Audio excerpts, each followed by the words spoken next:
kagubatan, mayroong mga magkakapatid. Tatlo sila. Si Kai ang panganay, si Mark ang pangalawa, at si Alice ang bunso. Silang tatlo ay palaging nag-aaral ng magkasama. At minsan naman ay naglalaro sila kasama ang kanilang mga kaibigan. Habang naglalaro, ay marami silang mga laro na nilalaro. Tulad ng tago-taguan, habol-habulan, at iba pang mga larong Pinoy. Sila ay nakatira sa isang maliit na kubo. Pero kahit maliit ang kanilang bahay, ay masaya sila. Ngunit isang araw, mayroong mga taong pumunta sa kagubatan at pinutol ang mga kahoy. Kaya, nagalit ang mga magulang ni Carl. Sabi ng mga magulang ni Carl ay, bakit niyo pinuputol ang mga kahoy? Kailangan namin yan. Sabi ng mga magulang ay, kasi hindi rin naman natin yung gagamitin.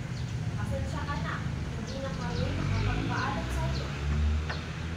Sabi ng ina ay, sana nagpaalam kayo. Kasi mayroong nakatira dito, nakita niyo naman ata. At pumasok ng galit yung ina. Kaya isang araw, naisipan ni Carl na magtanim ng mga puno. Kaya nagtanim siya. At araw-araw ay binubuhusan niya ito para lumaki iyon. Maraming araw at buwan ang lumipas at malaki na yung mga puno. Kaya tuwang-tuwa yung mga magulang ni Carl.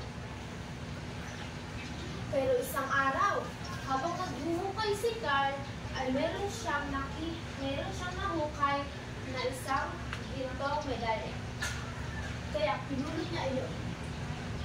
At binigay sa kanyang magulang. Sabi niya ay, Ama, ina, tingnan niyo po itong napulot ko.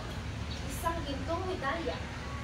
Sabi ng kanyang mga magulang ay, hala, ibenta natin yan para magkaroon tayo ng pera.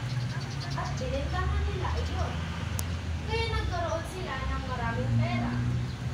At ngayon ay naninirahan na sila ng masaya at mapayapa.